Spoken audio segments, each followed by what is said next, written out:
This is Bedtime Stories, Grownup Edition, Queenpin, Part 15. When we left off, Donovan proved that he'd matured in more ways than any of us realized. And he revealed that not only was Veronica seeing someone else for over a year, which she absolutely had the right to do since they were no longer together, but she was emotionally abusing him as he was making his valiant attempt to rekindle their relationship. And as horrible as that fact is, God used what was meant for evil for good, as he always does. Now, of course, he had to get Maribel back for that move that she pulled at the Lopez estate in the gazebo, but in the end, he made the right decision. Unfortunately, there were witnesses. Angela, Q, and the Queen Mother walked in on their little situation, and Maribel had to do the walk of shame to her car. She left without giving Donovan her phone number yet again. When she got to the car, she told her driver, "I'm done for the day.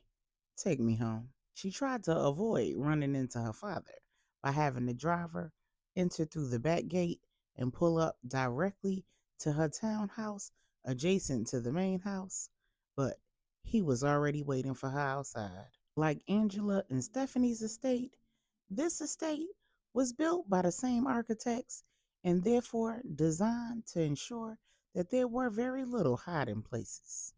So her father saw her car approaching the same way he saw that little situation with Donovan at the gazebo. The same way he saw her leave in her car, spin the block, and return. The same way he saw Donovan's walk of shame.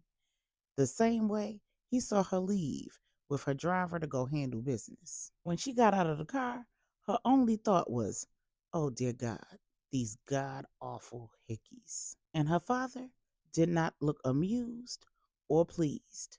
He said, "I certainly hope that you have some herbs back there in that garden that can help you cover that up.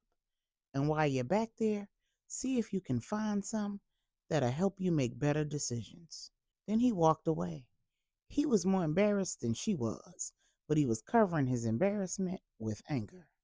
She yelled at his back, "I'm a grown woman, Poppy." He turned around and said, "Then don't creep back into this house like a rebellious teenager." Meanwhile, at Angela's estate, the Queen Mother returned to the study and joined Donovan, who was waiting for her because he already knew the drill. She pulled up a seat and said, "Perhaps you've forgotten, so let me remind you. While this is Angela and Stephanie's home, I am still the matriarch of this family. That means I am the queen of whatever castle I lay my head in. That makes me the judge and the jury in matters of decorum. Didn't I tell you not to play in that girl's face, Donovan?" Donovan looked at his mother and said, "Where did you learn that saying, Ma?" The Queen Mother said, "I actually heard Melissa say it to Michael the other day in an argument, and I thought it was cute. So I asked her the context of application, and after she explained it, I added it to my repertoire. How'd I do?" Donovan said, "Ma, please stop." The Queen Mother said, "Seriously, son, what did I tell you?" Donovan said, "Ma, I'm not playing. I'm serious."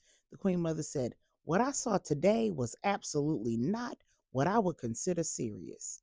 And how many times do I have to tell you that I know way too much about your sex life? This is ridiculous." Donovan said, "My dear, Scout's honor. There was no sex in our lives today. It was a little heavy petting, some deep breathing, but no sex." The Queen Mother said, "Why can't you ever be serious? Why is everything a game to you, boy? This is not a joke." Donovan said, "Because life hurts otherwise." The Queen Mother just got quiet.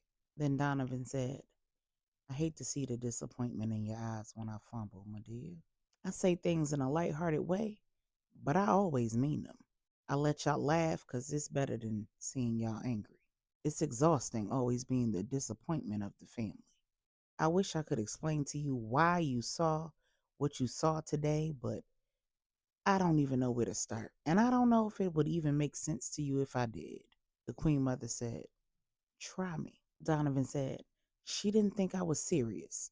So she used something that she learned in her research to play a game with me. Let's say that. I was humiliated, so I decided to play a game with her back. I ended up telling her who I am for real, and one thing led to another, but I stopped it before it went too far. But I never intended for it to go all the way. I just needed her to know that I could stop it before it went all the way. And I had to get her back for for playing that game." The Queen Mother said, "Let me guess. She gave you one of them sexless orgasms she's been teaching me how to give your father." Donovan was like, "Ew, Medea, that's disgusting." The Queen Mother said, "Now you know how I feel.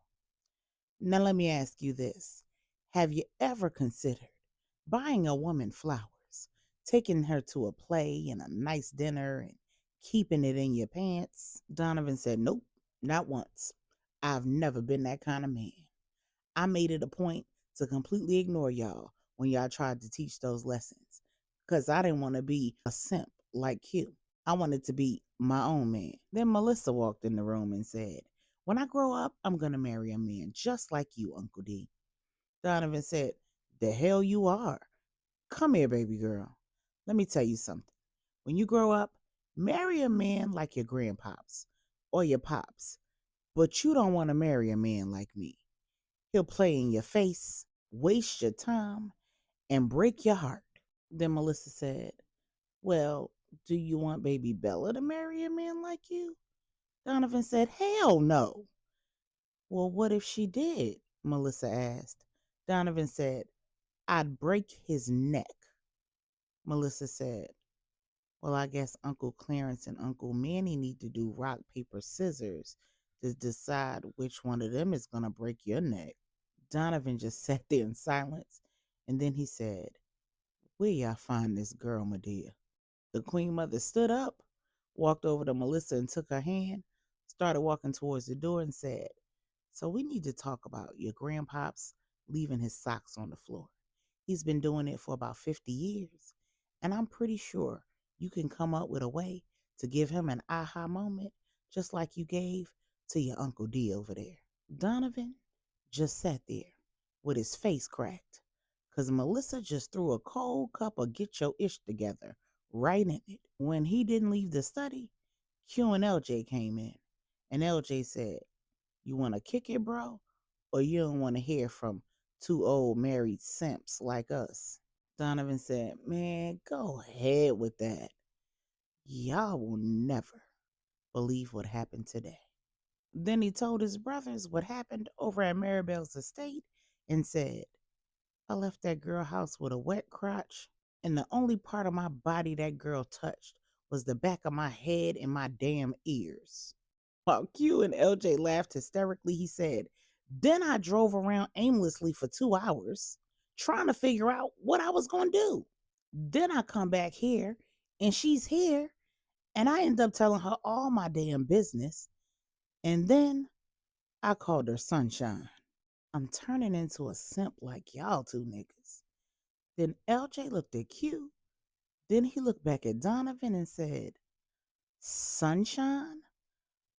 Like Harlem Night sunshine? Like, Barbara, this is Richie. I ain't never coming home no more. Take it easy. That sunshine?" Then LJ and Q burst out laughing hysterically.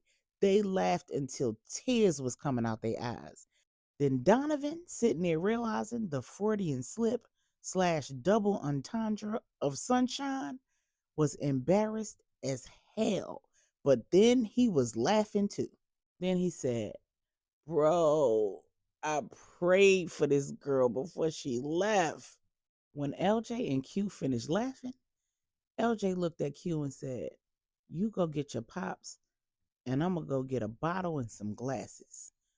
This nigga gonna need a drink.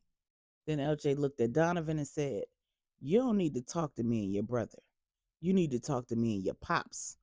Your brother always been a good guy.